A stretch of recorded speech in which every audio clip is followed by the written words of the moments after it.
I think shelter means many things. I think shelter means a place of respite out of the wind and the rain. I also think shelter means something deeper, and that means that we needed in the house to account for a place to view the weather running past and be out of that weather, but also a place to retract into and personally feel safe and secure. The house is on the very eastern aspect of Waiheke Island, here in the Hauraki Gulf of Auckland, New Zealand.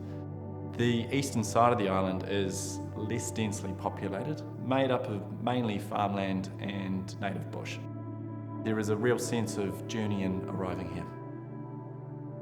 The aspect of this side of the island is big water views out to Pakatoa Island and the Coromandel Peninsula afar.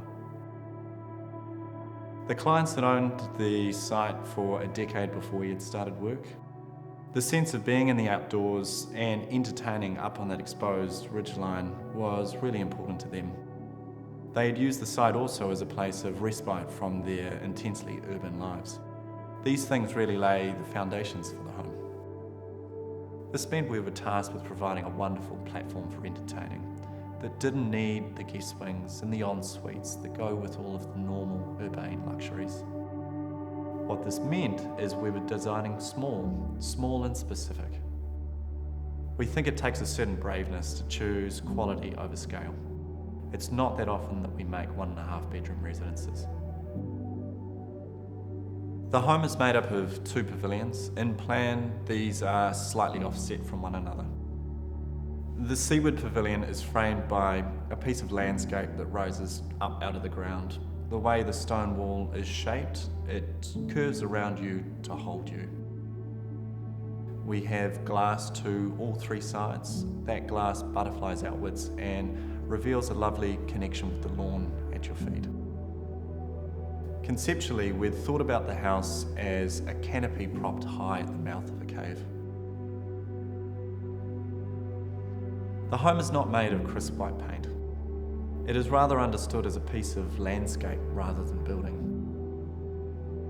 The stone of the wall is stacked, it's not a veneer, and the floor is layered too. These things have weight, they have friction, and they have mass. As a counterpoint, there is a blade-like roof that delicately balances across that landscape wall. We were playing similar games with tones of materials and volumes within their respective spaces too. That we were starting light and we were starting full in the seaward pavilion. And once we had found the more cave-like space of the bedroom wing, the materials become much darker. Here the spaces are much narrower, much lower. In essence, what we were doing was amplifying one by having the other in contrast. There is a small fissure in the stone wall that reveals the entry to the bedroom pavilion. Here the space feels more like it's been excavated from a mass rather than partitioned by walls. In this space, the passages are much narrower and the ceiling is too. The acoustics are much softer and the shadows are more intense. The bedrooms feel like they've been excavated from a mass rather than partitioned by walls. What we think this lends is privacy and security. That this is a cave-like space. It is the opposite. It is the counterpoint to our big, lightful seaward pavilion. So you might consider bathing as preparing oneself for rest or for a day ahead. And bathing, I think, means to be vulnerable, and vulnerable means to have thin skin. There are 2 opportunities for bathing in the home. The first is buried in the depth of the stone wall itself. There is no view here. There is a small aperture that exists overhead that allows a small portion of light to filter through into that space. Here, the bathroom holds onto you really tightly, and there is a real sense of focus being in this space. The second opportunity for bathing in the home is an excavation of a bathtub from the stone wall itself. There is a thrilling position of encapsulation and surveying. Here is the opportunity to bathe in hot water and have the windows open and a cool breeze run across your skin. So really, the home's goal was intended as a retreat from disembodiment. That the architecture was not about the stone and the wood and the proportions, but it was what those things did to you. It was what they made you feel.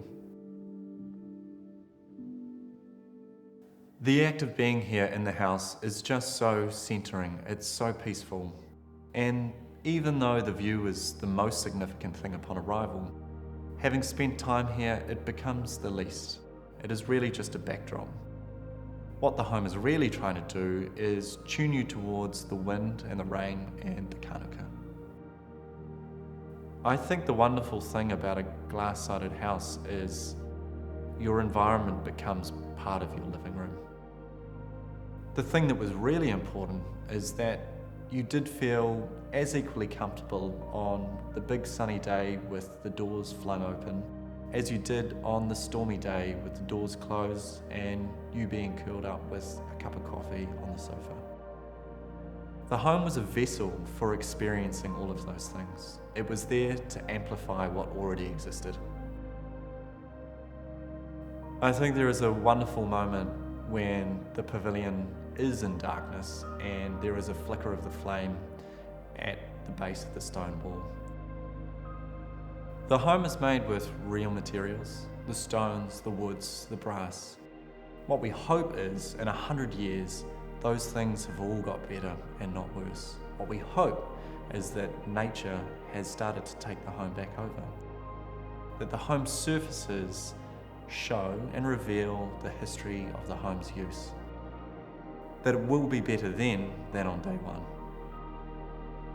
I think what I love most is this layered experience, that whether it is the entry into the seaward pavilion and the exposure that reveals, or leaving it behind and finding the fissure in the stone wall, or clambering into the bath, at every turn there is some slightly unexpected delight.